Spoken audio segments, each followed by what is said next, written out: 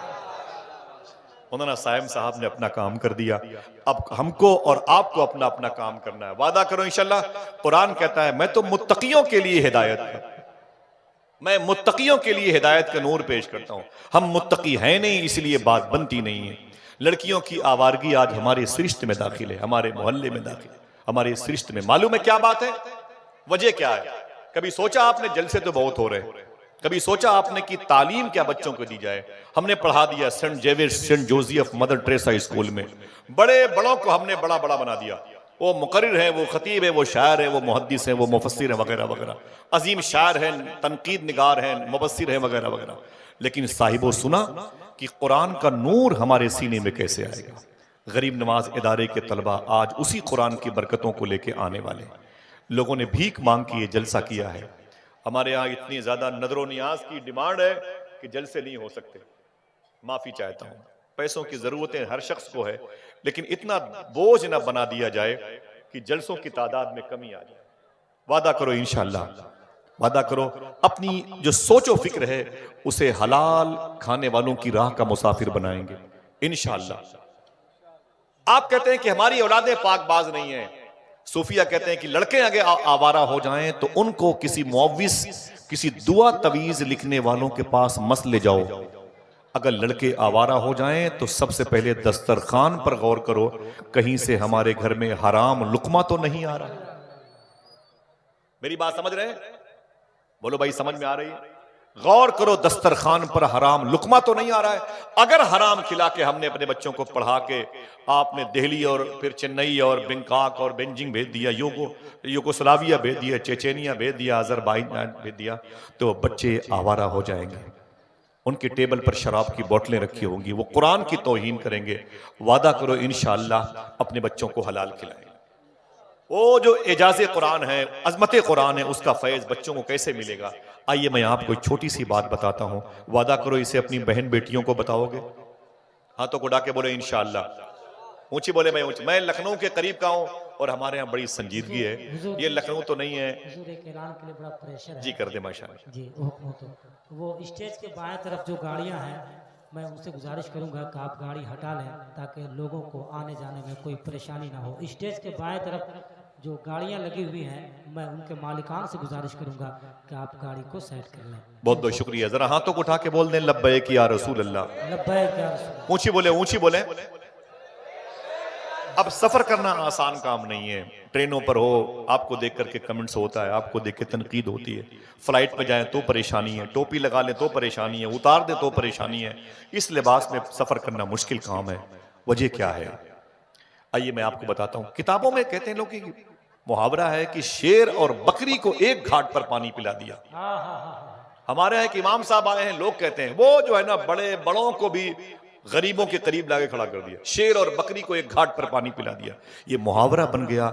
लेकिन हमने कहा क्या कभी ऐसा हुआ है कि शेर और बकरी को एक घाट पर पानी पीते हुए देखा गया है? जब मैंने फाइल पढ़ी तो पता चला 1350 साल पहले मुल्क शाम, जिसे सीरिया कहते हैं, जिसकी राजधानी को दमिश्क कहते हैं, जिसके आंगन में एक ऐसी कब्रिस्तान है जिसमें इमाम हुसैन की सगी बहन अम्मी ज़ैनब आराम कर रही हैं। अगर दिल कहे तो बोलो इमाम हुसैन की सगी बेटी मखदूमा सुकैना आराम कर रही हैं। अगर कोई मना करे तब भी कहना कि सरकारे बिलाल हबशी भी आराम कर रहे हैं, सरकारे अमीर मुआविया भी आराम कर रहे हैं। इसी मुबारक शहर में सैफुल्लाह का टाइटल पाने वाले जनाब खालिद इब्न वलीद भी आराम कर रहे हैं, सुल्तान सलाहुद्दीन अय्यूबी भी आराम कर रहे हैं, जनाब उमर बिन अब्दुल अजीज नाम के एक बड़े अजीम बुजुर्ग भी आराम कर रहे हैं। इसी शहर के करीब में इब्न बतूता भी लेटे हैं। इसी शहर में शेख अकबर शेख मुहीउद्दीन इब्न अरबी भी लेटे हुए हैं। चलेंगे इंशाअल्लाह। हाँ तो उड़ा के बोले इंशाअल्लाह। बड़ी ज़ियारतें हैं, मुझे उधर जाना नहीं है, मुझे बस एक दो बातें करनी है। हम अपने खान पान पर गौर करें ताकि हम कुरान का वो नूर पा जाएं जो मुत्तकियों के लिए कुरान में महफूज है। ऐसे बहुत लोग पढ़ते रहते हैं लेकिन फैज नहीं मिलता। तो मैंने जब देखा तो पता चला मुल्क शाम के जंगल में एक घाट पर शेर और बकरी पानी पी रहे थे। शेर और बकरी एक घाट पर पानी पी रहे थे। अल्लाह अकबर। तो एक साहब ने कहा क्या ये शेर अंधा है क्या, या ये बकरी पागल है क्या? बोले क्यों? बोले शेर बकरी पे हमला क्यों नहीं करता, ये बकरी शेर को देख के भागती क्यों नहीं? तो एक शख्स ने कहा बात यह है कि इस वक्त एक मुसलमानों में बादशाह आया हुआ है जिसका नाम उमर बिन अब्दुल अजीज है। संभल के बोलना, हंगामा वगैरह का मैं कायल नहीं हूं, मेरे लिए परेशानी का बात। मेरी एक बात रख लें और बस मैं आपके पैरों की मिट्टी ले जाऊंगा, ये मेरी कब्र में काम आएगी। बड़ी दुनिया है, मसरूफियत है सबके साथ में, मालूम है, इसको याद करे तो बात बनेगी। कहा कि एक बादशाह है जिसका नाम उमर बिन अब्दुल अजीज है। बोले क्या मतलब? ये शेर और बकरी एक घाट पर पानी पी रहे हैं, शेर किससे डरता है? तो जवाब देने वाले ने कहा बात यह है कि जो बादशाह उमर बिन अब्दुल अजीज है ये अल्लाह से इतना डरता है कि जंगल के शेर भी इससे डरा करते हैं। हमसे तो इंसान भी नहीं डरते। अल्लाह, ये एक बादशाह ऐसा है जो अल्लाह से इतना डरता है कि जंगल के शेर भी उससे डरते हैं। मैंने कहा उसका नाम? बोले उमर बिन अब्दुल अजीज। कोई मामूली आदमी नहीं है उमर बिन अब्दुल अजीज, अपने वक्त के गवर्नर थे। इनके बाप भी बसरा के गवर्नर थे, इनके ससुर के बाप के बाप, तीनों अपने दौर के सबसे बड़े बादशाह वक्त कहलाते थे। बड़े बड़े तुर्रम खां में शामिल था। हालांकि मेरे दिल में उन सब की मोहब्बत नहीं है क्योंकि उनके दौर में अहले बैत पर जुल्म बहुत हुआ। ये उलमा जानते एक अंदर की बात है। खामोशी सुने आप और फिर बातों के मकसद तक जाएं आप। जब मैंने देखा कि यार पता करो उमर बिन अब्दुल अजीज के दिल में अल्लाह का डर कैसे पैदा हुआ कि जंगल के शेर भी उससे डरते हैं, तो मैंने उनका बायोडाटा पढ़ना शुरू किया। इनका बाप कौन था, इनके बाप के बाप कौन थे, बाप का बाप कौन था, इनकी माँ कौन थी, माँ की माँ कौन थी, बाप माँ की दादी कौन थी। जब मैंने पढ़ा तो इनके अजदाद अमजाद में एक नाम आया जिसका दुनिया उमर फारूक आजम रदी अल्लाह तआला अन्हु कहती है। एक आदमी बोले मैंने क्या नाम लिया? हाथ उठा के बोले क्या? उमर फारूक आजम। कोई छोटा मोटा नाम नहीं है। हुजूर ने फरमाया था मेरे बाद कोई नबी होता तो उमर होते। कुरान की तकरीबन 30 आयतें इनके इरादे के मुताबिक अल्लाह ने नाजिल फरमाई है। हुजूर ने फरमाया था उमर जिस गली से गुजरता है उस गली से शैतान नहीं गुजरता। अगर एक आदमी सुभान अल्लाह कहने का वादा करे बता दूं, हुजूर ने फरमाया था ऐ लोगों जब नेकों की बात करना तो मेरी उमर की बात जरूर कर लेना। पहलू ये रसूल में लेटे हुए हैं, हुजूर के पहलू में वो गुम्बद खदरा जो लकड़ी का बना हुआ है उसके नीचे हुजूर के पहलू में लेटे हुए हैं। शायर ने कहा कि महकी महकी हुई क्यों आज ये पुरवाई है, हो के शायद ये मदीने से अभी आई है। हम भला खाक समझ पाएंगे अजमत उनकी जिसने सरकार के पहलू में जगह पाई। ये सरकार उमर फारूक आजम रदी अल्लाह। जरा इनके नाम पर हम और आप फिर से एक मरतबे सुभान अल्लाह कह दें। अल्लाह इसका सवाब फलस्तीन के शहीदों की रूह को नजर फरमा दे, सूडान के शहीदों की रूह को नजर फरमा दे। करीब में इस इदारे से मोहब्बत करने वाले लोग जो चले गए दुनिया से, जो अपनी अपनी कब्रों में है, अल्लाह उनकी रूह को इसका सवाब अता फरमाए। इस नाम की बरकतों से इन बच्चियों के कदम में अल्लाह बरकत दे, आमीन कह दे। सुने आप, जब मैंने देखा कि इनके बुजुर्गों में एक नाम है उमर फारूक आजम का, तो मैंने उनकी हिस्ट्री पढ़ी। देखें दादा का असर पोते में कैसे आया, दादा का असर पोते में कैसे आया, नाना का असर नवासे में कैसे आया। वादा करो हाथ उठा के इन बातों को अपने घर में बताओगे?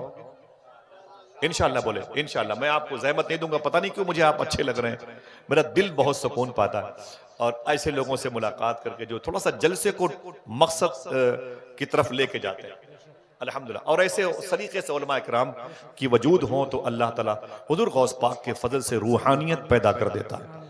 सुने आप, सरकार उमर फारूक आजम कौन है? दुनिया के अपने वक्त के सबसे बड़े बादशाह हैं, मोमिनों के अमीर हैं। इतने बड़े मोमिनों के अमीर के बावजूद रातों को मदीने शरीफ में उमर फारूक आजम जब रातों को निकलते थे मदीने शरीफ की गलियों में अकेले, तो अपने चेहरे को छुपा लेते थे। उमर फारूक आजम अपने चेहरे को छुपा लेते और असा लाठी लेते और पगड़ी बांध लेते और रातों को हर घर के दरवाजे के करीब कान लगा के सुनते। अगर कोई बूढ़ा ज़ईफ इंसान रोता दवा के लिए तो उसकी दवा का इंतजाम कर दे। अगर कोई औरत डिलीवरी पोजीशन में होती तो अपनी बीवी को लेके आती, हदीस शरीफ में है।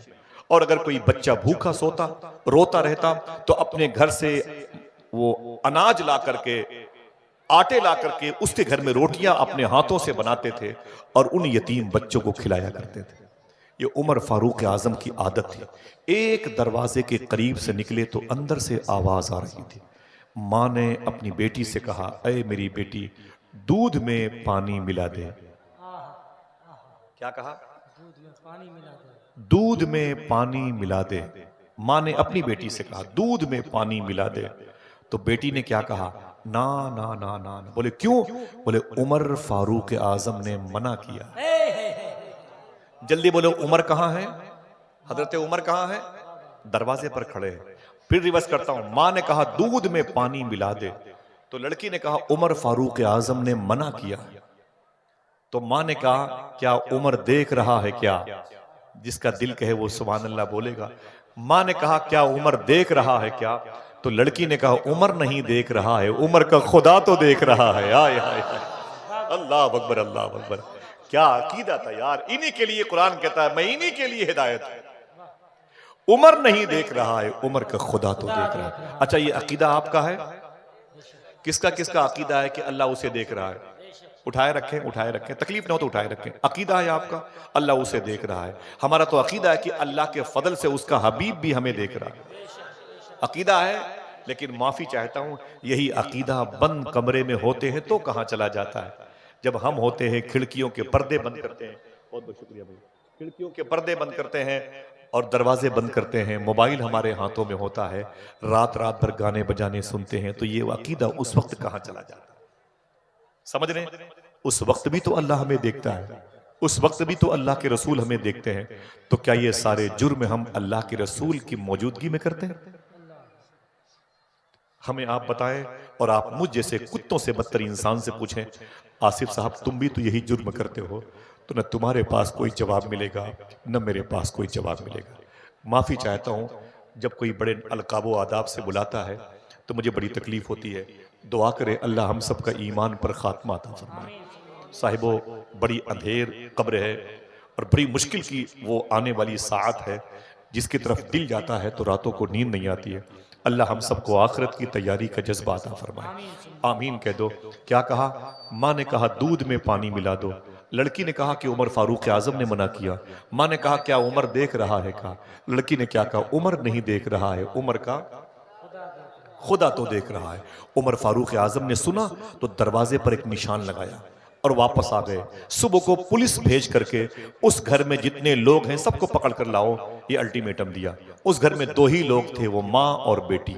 मेरी बहनों सुनना, माँ और बेटी जब वो दोनों आए उमर फारूक आजम के चटाइयों के दरबार में बैठे ना, तो आपने अपने चारों बेटों को बुलाया। उमर फारूक आजम ने कहा बैठ जाओ। और उस औरत से क्या फरमाया? औरत सुन, सच बोलना, झूठ न बोलना।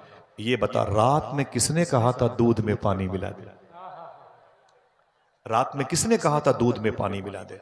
उस औरत ने कहा यह गलती मुझसे हुई है। अच्छा ये किसने कहा था कि उमर फारूक आजम ने मना किया? लड़की ने कहा बेइज़्निल्लाह मैंने कहा था। अल्लाह के हुक्म से मैंने ये बात कही। अच्छा, ये किसने कहा था? अरे मिला दे, क्या उमर देख रहा है क्या? उस औरत ने कहा ये गलती मुझसे हुई है। तो उमर फारूक आजम ने कहा अच्छा ये किसने कहा था कि उमर नहीं देख रहा है, उमर का खुदा तो देख रहा है। लड़की ने कहा कि हुजूर ये बात मैंने कही थी। उमर फारूक आजम रोने लगे, बहुत रोए, दाढ़ी शरीफ भीग गई। और आपने अपने बेटों से कहा ऐ मेरे बेटों, फरमाया क्या बात है? कहा मैं ये चाहता हूं कि तुम चारों में से 3 अपनी शादी अपनी मर्जी के मुताबिक कर ले, लेकिन आप चारों में से कोई एक बेटा अपनी एक शादी मेरी मर्जी के मुताबिक कर ले। तो चारों में से एक बेटे ने कहा अब्बू आप किसी बेटे की शादी कहाँ एक की शादी करना चाहते हैं? दिल कहे तो सुभान अल्लाह कहना। उमर फारूक आजम ने कहा मैं इस लड़की से अपने किसी एक बेटे का रिश्ता करना चाहता हूं। बेटे ने कहा चंद मिनटों की गुफ्तगू में आपने इस लड़की के अंदर क्या चीज देख लिया कि आपको बहू बनाने का इसका दिल कहने लगा। उमर फारूक आजम रोने लगे और क्या कहा साहिबो, ये मुबारक ज़मीन है, रिकॉर्डिंग हो रही है, पूरी दुनिया के लोग देखेंगे सुनेंगे। उमर फारूक आजम ने क्या कहा, ऐ मेरे बेटे सुन, ये लड़की अल्लाह से बहुत डरती है, ये लड़की अल्लाह से बहुत डरती है, अल्लाह से बहुत डरती है। मेरा दिल कह रहा है कि ये जिस घर में दुल्हन बन के जाएगी, जिस शौहर के निकाह में होगी, जिसकी ये जौजा बनेगी, इसका हस्बैंड जिसका जव्वज बनेगा, वो दोनों इतने खुशकिस्मत होंगे। जिस घर में ये लड़की जाएगी अल्लाह से इतना डरती है, इस डर की वजह से अल्लाह इसकी नस्लों को अपना वली बना के पैदा करेगा। इसके घर में विलायत बन करके नूर आएगा, इसका शहजादा आएगा, इससे घर में जो औलादे होंगी ना अल्लाह का मुकर्रब बन के पैदा होंगे। बेटा तैयार हो गया, क्या कहते हैं, चट मंगनी पट बिया। उसी दरबार में उमर फारूक आजम ने उस लड़की का रिश्ता अपने बेटे से कर दिया। कहानी खत्म नहीं होती है, एंड तक लेके जाती है। देखें इस कहानी का टर्निंग पॉइंट, जब इस नियत खालिस के साथ रिश्ते हुआ करते हैं तो खुदा की कसम फिर क्या होता है। अगर दिल कहे तो हाथों को उठा के सुभान अल्लाह कहना। जब ऐसी लड़की का कदम उमर फारूक आजम के घर में आया और उनके बेटे ने इत्तिसाल का शरफ हासिल किया, तो इन्हीं की तीसरी नस्ल जब पैदा हुई तो दुनिया उसी को जनाबे उमर बिन अब्दुल अजीज के नाम से जानती है, कि जो अल्लाह से इतना डरता था कि जंगल के शेर भी उससे डरा करते। समझ रहे आप मेरी बात को? हम तो खेल कूद करने वाले लोग हैं, हमें तो तफरी करना है, मजाक करना है, हंसी मजाक की महफिलों के हम दिल दादा है। हमारी नस्लें कैसे पाकीज़ा होंगी। कुरान कहता है कि ये जो हिदायत है ना वो मुत्तकियों के लिए, परहेजगारों के लिए, और हम परहेजगार है नहीं, इसीलिए बात नहीं बनती। वादा करो इंशाल्लाह हलाल खाएंगे, सच बोलेंगे, हलाल खाएंगे। कितने लोग हाथ उठा के बोले इंशाल्लाह? 10 साल तक किसी दूसरे जलसे में नहीं जाओगे, लेकिन अगर अभी से सच बोलना, हलाल खाना शुरू कर दोगे तो हर शब को जलसे में होने का सवाब मिलता रहेगा इंशाल्लाह। इजाजत दो तो एक आखिरी बात कर दूं, माफी चाहता हूँ भाई, बहुत बहुत मुबारक हो उलमा किराम की तरफ से। जरा हाथों को उठा के बोले लब्बैक या रसूल अल्लाह, ऊंची बोले, ऊंची बोले। ये कुरान किसके लिए हिदायत है? हुदल लिल मुत्तकीन, परहेजगारों के लिए। जो परहेज, झूठ से परहेज, गीबत से परहेज, जना से परहेज, बदख्याली, बदफिक्री, बदअहदी और बदकौली से परहेज करता है, जो हलाल खाता है, उसके लिए कुरान हिदायत का नूर बन गया। जरा प्यार से कह दो सुभान अल्लाह। नदीम भाई इजाजत है? कोई दिक्कत भाई? अल्लाह रास, माशाल्लाह। नदीम भाई आए हैं, कोई एक नारा तो लगाए। आप नहीं भाई, अल्लाह सलामत रखे मेरे भाई को, माशाल्लाह।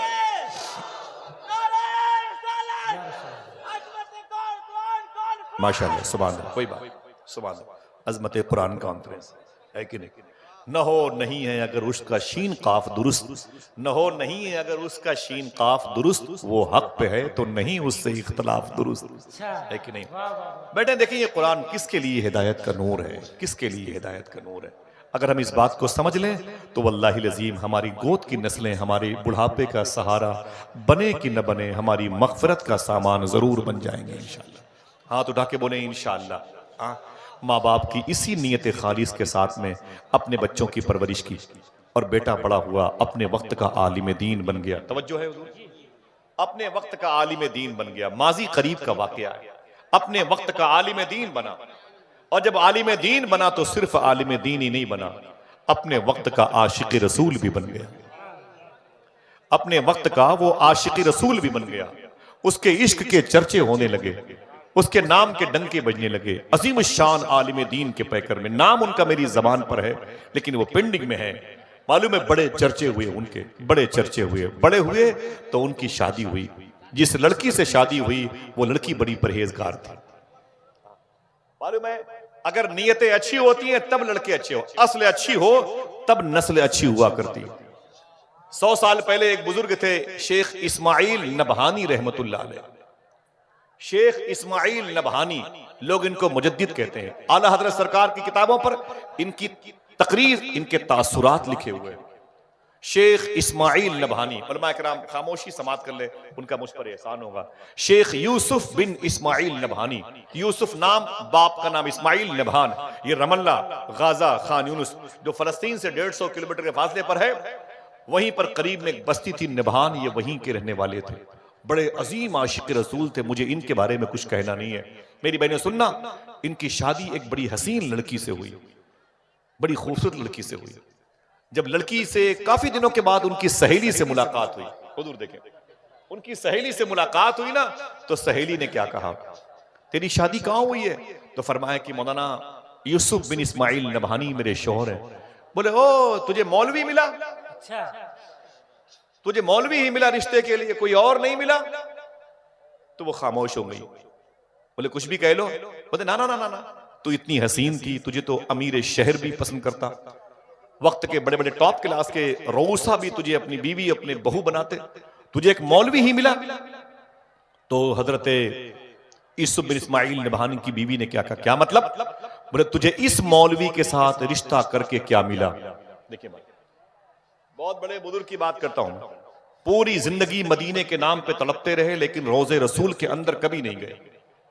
दूर से ही गुंबदे खदरा देखते तो खड़े होकर सलाम पढ़ते, रोते हुए वापस चले जाते। किसी ने पूछा था, अंदर क्यों नहीं जाते? आपका एक तारीखी जुमला है, फरमाया, कुत्ते का काम है घर के बाहर रहे, घर के अंदर तो घर के मालिक रहा करते हैं, कभी अंदर नहीं गए। बड़े बुजुर्ग हैं भाई, मैं क्या बात करूं। एक से एक अल्लाह के वली जमीन पर मौजूद है। शेख यूसुफ बिन इस्माइल नबहानी, रमल्ला, गाजा, खान यूनुस के करीब नबहान है, वहीं के रहने वाले थे। बीवी से पूछा, सहेली ने, तुझे इस मौलवी के साथ रह के क्या मिला? क्या मिला इस मौलवी के साथ? साहिबो, मेरी बहनों, तुम भी सुनो, दिल कहे तो हाथों को उठा के सुभान अल्लाह बोलना। तो आपकी बीवी ने क्या कहा, मेरी बहन सुन, मुझसे बोलती है कि तुझे इस मौलवी के साथ रह के क्या मिला? शेख यूसुफ एक आलिम दीन, एक आशिक रसूल है, मुझे इसकी खिदमत की वजह से क्या मिला? सुन, इस शौहर के निकाह में आने के बाद मुझे 84 मरतबे ख्वाब में अल्लाह के रसूल की ज़ियारत का शरफ हासिल हो गया है। अब मुझे क्या चाहिए? नारे मुझे हुजूर नजर आ गए। नारे अल्लाह अकबर, अल्लाह अकबर। फैज़ाने गौसे आज़म, ये क्या था? फैज़ाने औलिया इकराम, ये क्या था? अज़मते कुरान कॉन्फ्रेंस। ये उसी कुरान का नूर था जो शौहर के दिल में था। वो ट्रांसफर हुआ तो बीवी के दिल में आया और पेशानी पे चमका तो नूर मुस्तफा की ज़ियारत का शरफ हासिल हुआ। कहने लगी, दिल जिससे जिंदा है वो तमन्ना तुम ही तो हो, या रसूल अल्लाह, हम जिसमें बस रहे हैं वो दुनिया तुम ही तो हो। हुजूर को देखा तो कहने लगी, मोरा हार सिंगार तुम्हीं से है, बगियन में बहार तुम्हीं से है। कहने का मतलब, अगर रिश्ते इस नियत खालिस की बुनियाद पर होते हैं तो सफल और कामयाब होते हैं। बात थी उस अजीम शान बुजुर्ग की। ये कुरान जब उसके माँ बाप अपने बच्चे को गोद में लेके पढ़ते थे तो कुरान सुनते सुनते बच्चा बड़ा हो गया। बड़ा हुआ तो आलिम दीन बना और फिर आशिक रसूल बना। जब वो बड़ा हुआ, उसकी शादी हुई तो उसके निकाह में एक लड़की आई। मियाँ बीवी दोनों मिलकर कुरान पढ़ते थे। 1 साल के बाद घर में एक मोहब्बत की निशानी पैदा हुई, एक बेटा पैदा हुआ। बेटे की परवरिश इन माँ बाप ने की तो उसे भी कुरान सुना के की। सुभान अल्लाह। कुरान सुना के बेटे को पाला। जब बच्चा आहिस्ता आहिस्ता 19-20 साल का हुआ तो बीमार पड़ गया। अपनी माँ की खिदमत करता था लेकिन बीमार पड़ गया। अपनी माँ का तकद्दुस वो पामाल नहीं करता था लेकिन बीमार पड़ गया। डॉक्टरों के यहाँ इसको एडमिट कराया गया। जब डॉक्टरों के यहाँ उसको एडमिट कराया गया ना, तो डॉक्टरों ने उसका बड़ा इलाज किया लेकिन वो ठीक ना हुआ। वो ठीक ना हुआ, बड़ी परेशानी में पड़ गए डॉक्टर। एक दिन बुलाया, फरमाया, हजरत, कहा क्या बात है? अपने बेटे को लेके जाएं और मैं इसे डिस्चार्ज करता हूं, यानी जवाब देता हूं, अब आपका बच्चा चंद घंटे का मेहमान है। वो आलिम दीन कहते, मैं रोने लगा। मेरी जवान औलाद, मेरी गोद में थी। डॉक्टर ने बेड से उतार दिया था, मैंने उसे गोद में ले लिया। डॉक्टर ने कहा 4-5 घंटे के बाद ये मर जाएगा। वो बुजुर्ग आलिम दीन कहते हैं मैं कुरान पढ़ पढ़ के उसे दम करता रहा, लेकिन रब की कुछ और मर्जी थी। मैं उसे उठा के अपने घर लेके आया और जब बिस्तर पे उसे लिटाया तो मेरा बेटा टुकटुकी बांध करके घर की दीवारों को आखिरी रात देख रहा था। मेरी बीवी रो रही थी, मैं भी रो रहा था कि बड़ी मशक्कतों से इसे पाला गया है, ये बचेगा नहीं, मर जाएगा। अचानक कहते हैं वो बुजुर्ग आलिम दीन की मेरे घर के दरवाजे पे दस्तक हुई। मैंने कहा कौन? तो बाहर से आवाज आई कि मुझे फला आलिम दीन से मिलना है। मैंने कहा मैं हूं, बोलो। तो उसने कहा करीब में कादियानी फिरके के लोगों ने उधम चौकड़ी मचा रखी है, लोगों के अकीदे खराब कर रहे हैं, जल्दी आप चलें वरना शहर का शहर हाथ से निकल जाएगा। वो आलिम दीन कहते हैं मैं पलटा, जब मैंने बेटे को देखा तो बेटा मेरा आखिरी हिचकी ले रहा था, मेरी बीवी रो रही थी। बाहर से आवाज आई जल्दी करो। तो आलिम दीन कहते मैं रोने लगा। मैंने अपने बेटे का हाथ पकड़ा और उसके हाथ को चूमा। मैंने कहा अरे मेरे बेटे मुझे माफ करना, मैं जा रहा हूं। बोले आप कहां जा रहे हैं अब्बू? आप कहां जा रहे हैं? मैं खुद दुनिया से जा रहा हूं। तो बाप ने कहा कि अरे मेरे बेटे तुझे पता नहीं है, नबी का दीन मुझे आवाज दे रहा है, हुसैन का दीन मुझे आवाज दे रहा है। वो कुरान जिसे नेज़े की नोक पर इमाम हुसैन ने पढ़ा था, वो कुरान, उसकी अजमत खतरे में है, मुझे जाना है। तो बेटे ने कहा अब्बू कुछ देर के लिए ठहर जाएं, मलकुल मौत मेरे घर आने हैं, मौत का फरिश्ता आया चाहता है, मैं खुद अपने घर से जा रहा हूं हमेशा हमेशा के लिए। बाप ने कहा अरे मेरे बेटे मैं 1 मिनट भी नहीं ठहर सकता। कहा क्यों? कहा मुझे कुरान की अजमतें आवाज दे रही हैं। तो बेटे ने कहा अब्बू मैं मर जाऊंगा, उस तारीखी जुमले को याद करें। तो उस आलिम दीन ने क्या कहा था? उसने कहा आए मेरे बेटे सुन, तुझ जैसे हजारों बेटे नबी के नाम पे कुर्बान हो जाए, मैं जा रहा हूं। बेटा रोने लगा। तो फिर बुजुर्ग थे, वो कहते हैं कि मैं पलटा। मैंने कहा सुन मेरे बेटे, तू मुझसे मोहब्बत करता है? तो उसने कहा हाँ मुझसे आपसे मोहब्बत है। तो मैंने कहा मेरा एक काम कर दे। उसने कहा क्या? तो मैंने कहा तेरा इंतकाल होने वाला है। उसने कहा जी। तो मैंने कहा जब कब्र में जाना, हुजूर तेरी कब्र में आए तो मेरा सलाम बोल देना, हुजूर को मेरा सलाम बोल देना, कहना सरकार मेरे बाप ने आपको सलाम किया है। बच्चे ने कहा ठीक है। इतना कहना था, किताबों का गट्ठर लिया वो आलिम दीन, अपने सर पे रखा। बीवी रोकती रही कि बेटे खतरे से बाहर नहीं हो पा रहा है, आप मत जाएं। बोले कुरान का एजाज मुझे आवाज दे रहा है, कुरान के तजल्लियां मुझे आवाज दे रही हैं, कुरान का अनवार मुझे आवाज दे रहा है, कुरान का एजाज इस वक्त अपनी जुल्फों में मुझे मुक़य्यद करना चाहता है। मैं मैं घर पे नहीं रहूंगा। तेजी से भागे, करीब में बस स्टॉप था, बस पे बैठ गए। जैसे बस पर बैठे एक आदमी दौड़ता हुआ आया, कहा हुजूर उतर जाएं। शीशा खोला, कहा क्या बात है? कहा बेटा मर गया, उतर आए, उसकी नमाज जनाजा तो पढ़ दे। रोने लगे। बोले बेटा मर गया है लेकिन नबी का दीन नहीं मरने दूंगा। बोले नबी का दीन नहीं मरने दूंगा, मैं बस से नहीं उतरूंगा। मेरे बेटे की नमाज पढ़ के उसे दफन कर देना, खुदा की कसम में वापस नहीं जाने वाला। नमाज जनाजा ये फर्ज किफाया है और हुजूर का दीन बचाना ये फर्ज ऐन है, ये जरूरी है। पॉइंट के एतबार से निकले। बोले जा मेरे बेटे को सलाम बोलना, कब्र में दफन करने के बाद मैं ना रुकने वाला। चले गए। 3 दिन तक वो लड़ते रहे। ऐसे होते हैं मुजाहिदीन इस्लाम, कादियानी फिरके के लोगों से लड़ते रहे, उन्हें शिकस्त दी, वो हारे, वो भागे। पूरा इलाका बड़े पीर सरकार के जद्द करीम के मोतक़िद में शामिल हुआ। जब 3 दिन के बाद अपने घर वापस आ रहे थे, पैर नहीं उठ रहा था, बोझ सा महसूस हो रहा था। दरवाजे पर पहुंचे तो आंखों से आंसू निकल रहे थे। मेरा बेटा मर गया, मेरे बेटे की चारपाई खाली होगी। अंदर गए तो क्या देखा, बीवी बगैर दुपट्टे के जमीन पर तड़प रही थी। उसके चेहरे पर झुर्रियां पैदा हो गई थी, उसकी आंखें सुर्ख थीं। अजीब व गरीब सरासीमगी मेरी बीवी थे। जब मैं गया तो मैंने कहा क्या हुआ? बोले ऐ मेरे शौहर, मेरे बेटे का इंतकाल हो गया। मैंने कहा हाँ मुझे खबर मिली थी। बीवी ने कहा कि आप आए नहीं, तो फरमाया कि मुझे कुरान पर जो हमला हो रहा था वो बर्दाश्त ना हुआ, इसलिए मैं घर से बाहर निकल गया। ऐ मेरी बीवी, मेरा बेटा कुछ कह रहा था।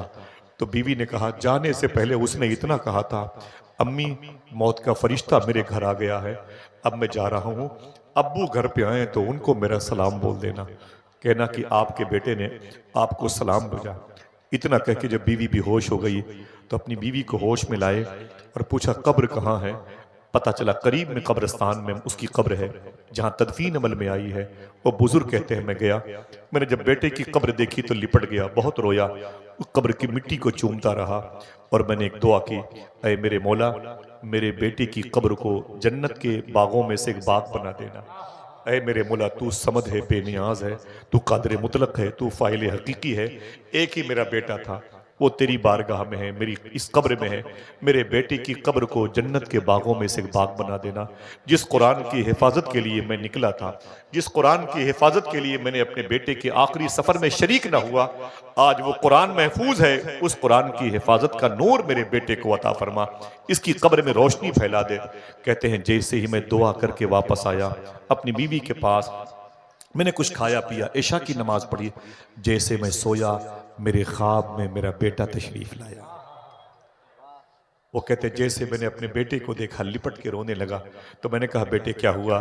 तो बेटे ने खुश होकर कहा बड़ी जिंदगी में दुआएं मांगी थी कि सुना है आप हर आशिक को आशिक के घर तशरीफ लाते हैं, मेरे भी घर में हो जाए चरागा या रसूल अल्लाह। मैंने कभी हुजूर को देखा नहीं था, मैंने कभी हुजूर की पलकें नहीं देखी थी, मैंने कभी हुजूर की चश्माने मुबारक नहीं देखी थी, मैंने कभी हुजूर के लब रुखसार नहीं देखे थे, मैंने कभी हुजूर का ज़क़ने मुबारक नहीं देखा था।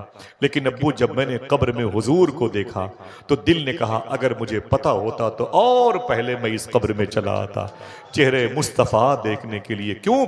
तेरा हुस्न मेरी निगाह में बखुदा खुदा की किताब है, तेरी बंदगी तो अलग रही, तुझे देखना भी सवाब है। कहते हैं मैं रोता रहा हुजूर को देख करके। तो आका करीम ने बोले, अब्बू ने कहा कि फिर मेरे बेटे हुजूर ने क्या कहा? बोले सवालों जवाब के बाद हुजूर मुस्कुराए और मुझसे बोले तेरे अब्बू ने मेरे नाम कोई मैसेज दिया है? तेरे अब्बू ने क्या कहा? तो बोले मैं हुजूर के कदम शरीफ पकड़ के लिपट गया, मुरहार सिंगार तुम्हीं से है, बगियन में बहार तुम्हीं से है। मैंने कहा सरकार मेरे अब्बू ने आपको सलाम अर्ज किया है। बोले फिर? बोले हुजूर मुस्कुराए और आपकी सलामती की दुआ फरमाई। और ऐ मेरे अब्बू आज आप सुबह को जब मेरी कब्र पे आए थे तो कौन सी दुआ मांगी थी? बाप ने कहा क्यों? तो बेटे ने एक जुमला अदा किया था, वो जो आपने कहा था कुरान का फैज मेरे बेटे की कब्र में अता फरमा, इसकी कब्र में कुशादगी बढ़ोतरी अता फरमा, कुशादा कर दे इसकी कब्र को, जन्नत के बागों में से एक बाग बना दे। साहिबो दिल कहे तो सुभान अल्लाह कहना। लड़के ने कहा जैसे आप दुआ करके वापस आए अल्लाह ने कुरान के नूर की बरकतें मेरी कब्र में ऐसी जाहिर फरमाई कि मेरी कब्र वाकई जन्नत के बागों में से एक बाग बन गई है। अगर जिम्मेदार लोगों की सोच नीयतें अच्छी होती हैं तो नस्लों पर उसका असर पड़ता है। वादा करो इंशाल्लाह सच बोलते रहेंगे, हलाल खाते रहेंगे। वादा करो इंशाल्लाह। बच्चियां अगर बड़ी हो रही हों तो जल्दी उनके रिश्ते करें इंशाल्लाह। हाँ, नमाजों की पाबंदी करें, अपनी दुकानों में आप टूटे हुए सजदे अदा कर लिया करें। अल्लाह आप सबको कुरान की तालीमात की राह का मुसाफिर बनाए। इस मुबारक मिंबर शरीफ पर जितने उलमा हैं अल्लाह उनकी छोटी सी कलील तनख्वाहों में इतनी बरकतें अता फरमाए। जैसे ये हुजूर का जिक्र यहाँ सुनते हैं ऐसे ही मदीने जाके सुने, ऐसे ही जिंदगी में एक मरतबे हुजूर गौसे आजम की बारगाह की निज़ारत का शरफ अता फरमाए। कभी जिंदगी में शरा के खिलाफ कोई बात मेरी जबान से निकली है तो मैं तौबा करता हूँ, अस्तगफिरुल्लाह रब्बी मिन कुल्लि ज़ंबि व अतूबु इलैह, ला इलाहा इल्लल्लाह मुहम्मदुर रसूलुल्लाह सल्लल्लाहु अलैहि वसल्लम। उलमाए किराम की वरूद मसूद का वक्त करीब हुआ चाहता है।